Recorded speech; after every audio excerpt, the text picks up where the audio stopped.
When I opened my eyes, I was already tangled in Pool's sheets. His body was hot against mine, his strong arms holding me. He lifted me effortlessly, throwing me back into his bed. My husband, my Khan, had never touched me like that. And in that moment, I burned with desire for the one man I should never want, my husband's brother. But the danger wasn't just the sin, and I wasn't sure I wanted to stop. When I opened my eyes, I was already tangled in Pool's sheets. His body was scorching against mine, arms strong and possessive, holding me as if I belonged there. He lifted me effortlessly and threw me back into the bed, and I gasped, burning with a desire I had never felt before. My husband, my Khan, had never touched me like this, never made me feel the tremble running through my body. And the worst part? I wanted it, every sinful second of it, while the risk of being caught sent shivers down my spine. I could hear the faint laughter from the other room, the echoes of family gathering in the living space, completely unaware of the storm raging in this quiet bedroom. Pool's lips found mine again, softer this time, teasing, exploring, igniting something primal I could no longer deny. I tried to pull away, reminding myself of my Khan, of the vows I had whispered years ago, but my body betrayed me, melting into his touch.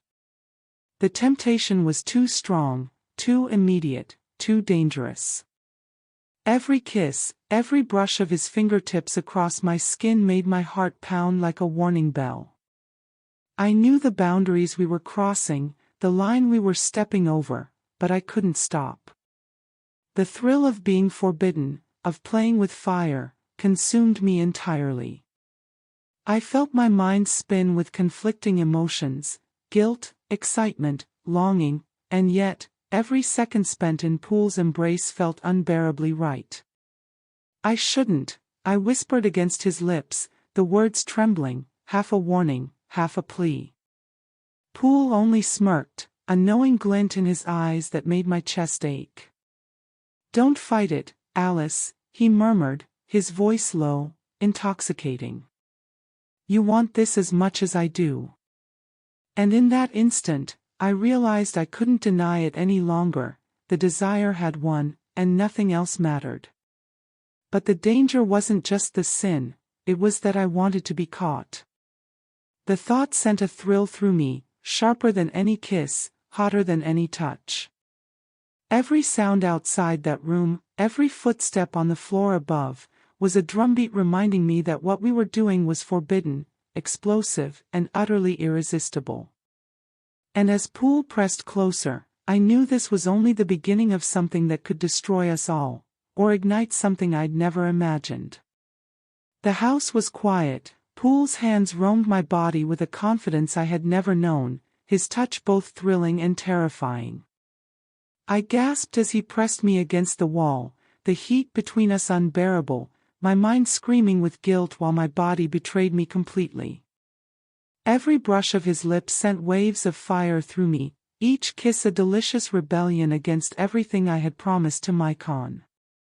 I tried to steady my racing heartbeat, to remind myself that this was forbidden, dangerous, insane, but every protest dissolved when his hands tangled in my hair, pulling me closer, stealing my breath.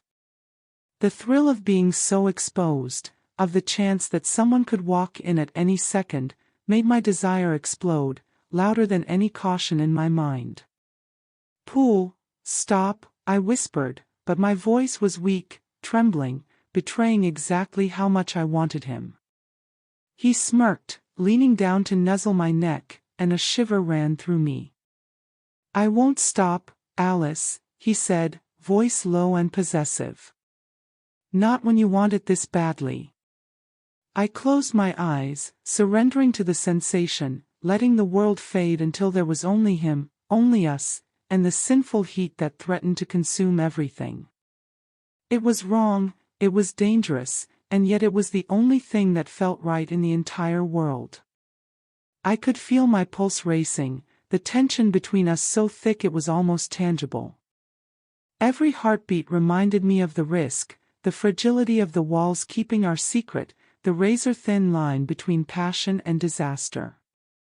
And as his hands traced lines across my skin, I realized with a gasp that I was addicted to it, the forbidden, the danger, the delicious torment of loving someone I shouldn't. One mistake, one step too far, and everything could unravel. And yet, as Poole pulled me into another searing kiss, I knew I didn't want to stop. Every fiber of me screamed to continue, to push further, to see just how far this dangerous desire could go, and the thought made my heart race even faster. The morning light filtered through the curtains, but it did nothing to cool the heat between us. Poole's hand lingered on my back as if marking territory, and I shivered under his touch, torn between shame and desire. Every glance we exchanged carried a secret, a silent agreement that nothing else in the world mattered in that moment. I could feel the risk gnawing at me, the possibility of Maikon discovering us at any second, and it made the thrill almost unbearable. We moved together like fire and gasoline, careful yet reckless, knowing the walls around us were thin and the world outside oblivious. My mind raced with thoughts of betrayal, of guilt, and yet, I couldn't stop craving him. Poole's lips trailed across my neck, and a shiver ran through me, sending waves of desire that left me dizzy and helpless. Every touch felt electrifying, a dangerous game that we were both desperate to win. I caught myself imagining what it would be like if Maikon walked in, how the betrayal would shatter everything, yet part of me ached to be caught, to be claimed in ways he never had. Poole noticed the change in my breath, the way my body leaned into him despite my protests, and he smiled with that wicked glint that made my heart race. "You want this, Alice. Don't deny it," he murmured, his voice low and intoxicating, igniting every nerve in my body. The danger of our situation only made every sensation sharper, every kiss more thrilling. I was caught between two fires, my loyalty to Maikon and the irresistible draw toward Poole, and each second with him pulled me further from reason. My body betrayed me, craving what my mind knew was wrong, and yet the temptation was impossible to resist. The thrill of forbidden desire consumed me, leaving me breathless and trembling in his arms. And then, as if the universe itself wanted to punish us, a knock on the door made me freeze. Poole's eyes locked with mine, a warning and a promise all at once. "Someone's coming," he whispered, his voice dripping with tension. My heart pounded as we scrambled, the danger of being caught turning every touch, every glance, into a combustible spark. I realized then that nothing would ever be simple again. The noise coming from the hallway, Poole's hands roaming my body. Suddenly, a loud scratching on the door froze me, our family cat, its claws scratching urgently against the wood. I exhaled, my heart still pounding, a perverse excitement coursing through me. My pulse quickened, not just from fear, but from the dangerous combination of desire and the secret knowledge that I was cheating on Maikon. The phone vibrated in my hand, Maikon calling from a trip. I answered, my voice slightly shaky, trying to sound calm. "Hi, honey," I murmured, balancing the conversation as Poole's hands glided over me, his fingers teasing places my husband had never touched. Every brush against his skin, every pressure against his body, sent shivers down my spine, and I had to bite my lip to keep from moaning. Poole leaned closer, whispering in my ear, his voice low and possessive. "He'll never know, not if we do it right," he said, a wry smile on his lips. I felt the surge of his excitement, the secret victory over Maikon, the thrill of humiliating him in ways he couldn't even imagine. My body responded instinctively, melting beneath his touch while my mind churned with guilt and lust intertwined. I spoke softly into the phone, words laced with pretense and normalcy. "It's okay, just relaxing here." Poole leaned closer, completely in control, his excitement building as if he were silently celebrating his triumph. Each caress was a silent assertion of power, a deliciously cruel reminder that Maikon, my unsuspecting husband, would never suspect the dangerous game unfolding just feet from his eyes. When the call ended, I shivered, torn between relief and desire. Poole's smile was mischievous, victorious, and I realized how dangerously intoxicating it was to be caught between desire and betrayal. The thrill of forbidden pleasure, the thrill of secret domination, left me breathless and trembling. And as Poole's hands continued their exploration, I knew there was no turning back. Our secret lust had become a dangerous obsession. The afternoon sun streamed through the blinds, casting stripes of light across the bed where Poole and I lay entangled. His hands were bold now, exploring with confidence, leaving trails of fire along my skin. Every caress, every whisper made my heart race, my body responding instinctively to his dominance. The thrill of secrecy, the knowledge that my Khan was miles away, fueled our desire, each touch a dangerous game that we both knew we shouldn't play. Poole's lips trailed down my shoulder, teasing, claiming, and I gasped, arching into him as my hands tangled in his hair. His eyes held that wicked spark, the one that whispered he knew he was winning, that he held a secret power over me and over my husband. The intensity of the moment made it impossible to think of anything else. I was lost in the heat, suspended between guilt and raw craving. I tried to whisper a warning to myself, to remind me of my Khan, of the vows, but my words faltered under Poole's touch. "You're mine," he murmured, voice low and commanding, sending shivers down my spine. Every brush of his hands and lips was an assertion of his victory, a thrill that pushed the edge of danger further. I trembled, knowing each second we spent like this could ignite chaos if discovered. Outside the room, the faint sounds of the house offered no comfort, only a reminder of how precarious our secret was. Yet every heartbeat with Poole pressed against me made me crave more, feel more, want more. The forbiddenness of our passion was intoxicating, the risk made each kiss sharper, each touch more electrifying. I was addicted to him, to the danger, to the exquisite torment of being in his arms. Days passed, but nothing had changed between us, except the heat that simmered endlessly, impossible to ignore. In the bedroom, in the shower, in the kitchen, even on the dining table, every glance and touch ignited flames that neither of us could control. Our bodies spoke a language that needed no words, a constant, silent confession of forbidden desire. Each moment we shared left me trembling, torn between the guilt of betrayal and the irresistible pull toward him. Poole seemed to thrive on my vulnerability, using every sigh, every shiver, every glance to manipulate me subtly. His hands were everywhere, caressing, teasing, reminding me of the power he held over my body and my mind. I wanted to resist, to stop this madness, but the more he pressed, the more I yielded, caught in the delicious trap he had built. Every touch, every whispered word, was calculated to make me crave him more fiercely, to bend me to his will without me even realizing it. Even in the quiet moments, when no one else was around, the tension lingered. Sitting across from me in the living room, Poole's gaze lingered on me like a predator, watching, waiting. I could feel the heat radiating between us, a silent warning that no matter where we were, no space was safe from desire. The thrill of near exposure, combined with the power he had over me, made my pulse spike, my thoughts scatter, and my body ache for him constantly. In the kitchen, leaning against the counter, I caught his hand brushing against mine, accidentally, a touch that made me tremble and bite my lip. In the shower, the water ran over our bodies as he pressed against me, whispering low promises I wasn't sure I wanted to hear. Even lying in bed, pretending to sleep, I could feel him moving closer, hands tracing, teasing, reminding me that I was utterly his. Every day became a battlefield of temptation, every space a stage for our dangerous, unspoken games. And yet, despite knowing the power he held, the danger of discovery, and the risk of my own guilt consuming me, I couldn't escape him. Poole's control over my desire, his quiet domination, left me both terrified and craving more. Every heartbeat, every glance, every accidental brush of skin reminded me that I was trapped in a web of passion that he wove expertly, and I had no intention of breaking free. Alice and Poole were lost in their own world, consumed by forbidden desire, unaware that Makon's eyes were never truly far from them. Makon had always been suspicious, never fully trusting her love or fidelity.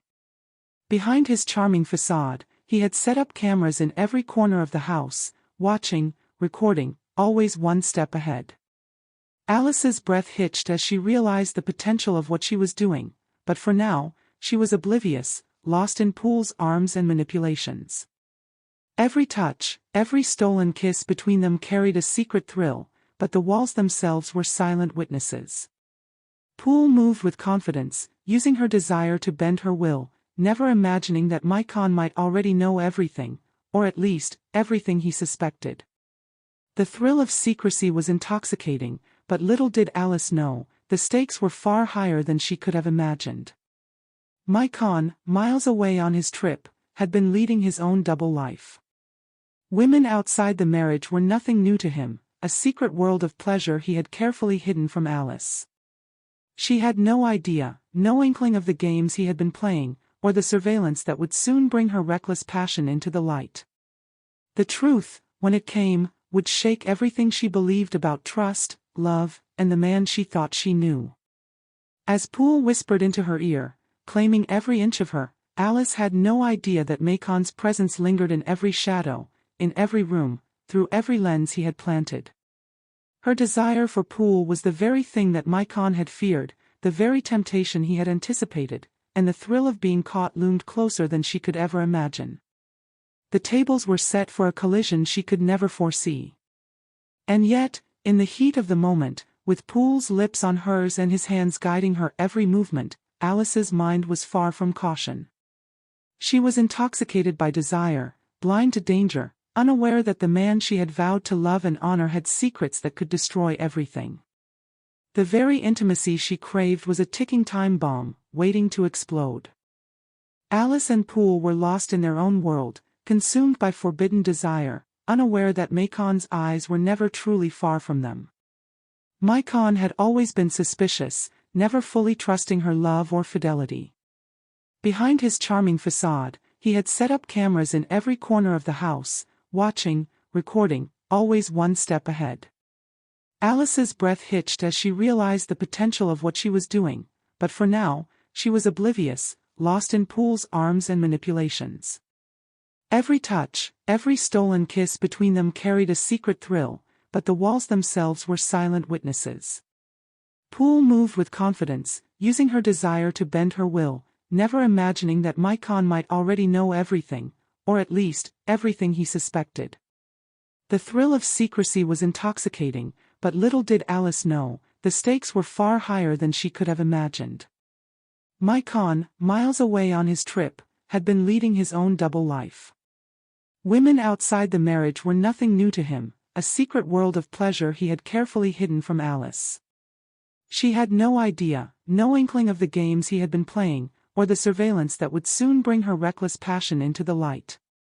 The truth, when it came, would shake everything she believed about trust, love, and the man she thought she knew. As Poole whispered into her ear, claiming every inch of her, Alice had no idea that Mycon's presence lingered in every shadow, in every room, through every lens he had planted. Her desire for Poole was the very thing that Mycon had feared, the very temptation he had anticipated, and the thrill of being caught loomed closer than she could ever imagine. The tables were set for a collision she could never foresee. And yet, in the heat of the moment, with Poole's lips on hers and his hands guiding her every movement, Alice's mind was far from caution.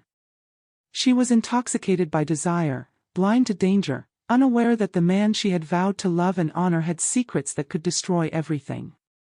The very intimacy she craved was a ticking time bomb, waiting to explode. Alice felt the heat of Poole's hands on her skin, the thrill of their secret passion consuming her entirely.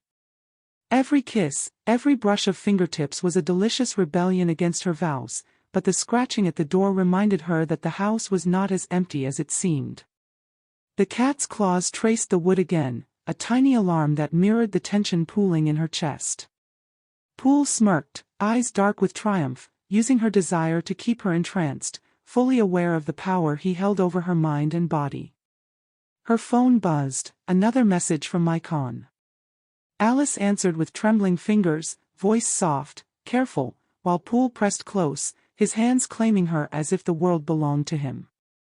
I'm just cleaning up here, she murmured, fighting to sound casual. Poole's lips brushed against her ear, a teasing whisper that made her shiver. The thrill of being caught hovered at the edge of every second, making the forbidden even more intoxicating. Meanwhile, Macon's cameras captured every move, every stolen moment, every breath of temptation she thought went unseen. He had always doubted her fidelity, and now his suspicions were confirmed in the most intimate ways imaginable. Yet Alice remained oblivious, lost in Poole's arms, blind to the eyes that followed her every move. The danger was real, closer than she could sense, and the walls themselves seemed to pulse with the threat of exposure. Poole leaned closer, his lips brushing hers, voice low and possessive. "No one can touch us like this," he whispered, smirk curling, "and no one knows what we're doing." The thrill of secrecy, the intoxicating control he wielded, made Alice tremble with need and fear intertwined. Every touch was a manipulation, every kiss a subtle assertion of dominance that made her ache for more, even as a tiny, nagging thought warned her of the consequences. And as the day wore on, the cat continued to patrol the house, claws scratching the floors, a silent reminder of the thin line they were dancing on. Alice's desire, Poole's manipulation, and Macon's secret surveillance converged into a web of tension that threatened to unravel at any second. One wrong move, one careless touch, and everything could explode, yet the pull between them was irresistible, and Alice found herself powerless to resist the dangerous game they were playing. Alice's mind raced with desire as she watched Poole moving around the house, their secret passion simmering just beneath the surface. A wicked idea struck her, a private dinner for just the two of them, wine flowing, candles flickering, every detail designed to fan the fire between them. The thrill of forbidden pleasure, the intoxicating control Poole held over her, and the anticipation of the night made her pulse race with reckless excitement. As she prepared the table, her fingers brushed over Poole's hand, teasing, coaxing, igniting sparks that neither of them could resist. The wine poured freely, laughter mingled with whispers, and every glance carried the promise of touch, of lips, of bodies pressed together in heated abandon. Alice leaned closer, voice low and breathy, "Tonight is just us, Poole, no one else." The thrill of secrecy wrapped around them like a warm, dangerous cloak. Meanwhile, Macon's sharp eyes on the cameras didn't miss a single detail. Every movement, every stolen glance, every subtle touch was recorded, confirming what he had always feared. He smirked coldly, a quiet storm brewing in his mind, and made a decision. He called Alice, voice calm, distant, "I'm going to need a few more days away, keep yourself busy." She smiled innocently, unaware of the subtle menace beneath his tone, her mind still focused entirely on Poole and the night they had planned. But Macon's plan had shifted. Watching from afar, he realized he didn't need to act immediately. Let them indulge, let them burn in their own fire. He decided to return earlier than expected, quietly, without a word, letting them taste the last moments of freedom before he returned to unravel everything. The coldness of his calculation sent a shiver down his own spine. He would watch, silent and omnipresent, as they overstepped the line he had always warned they could never cross. That evening, wine in hand, Alice and Poole fell deeper into the heat of their secret desire. The table became a stage, the glasses clinking with every kiss, every touch, the fire growing with every glance. They had no idea that Macon's eyes, hidden behind the cold lens of the cameras, were observing, waiting, calculating. The danger, the thrill, the forbidden all collided, making the night irresistibly intoxicating, and terrifying in ways neither of them could imagine. The candlelight flickered over the table as Alice leaned into Poole, lips brushing, hands wandering, completely lost in the fire they had created. Every sip of wine, every whispered word, every stolen touch made the world shrink to just the two of them. She laughed softly, mischievous and reckless, unaware that the eyes she had thought were miles away were closer than ever. Macon had returned, silent, cold, watching from the shadows of the house, every camera feeding him the images of her betrayal. Poole pressed closer, his confidence soaring, unaware of the danger looming. "No one can touch us like this," he whispered, and Alice responded with a shiver, surrendering fully to the moment.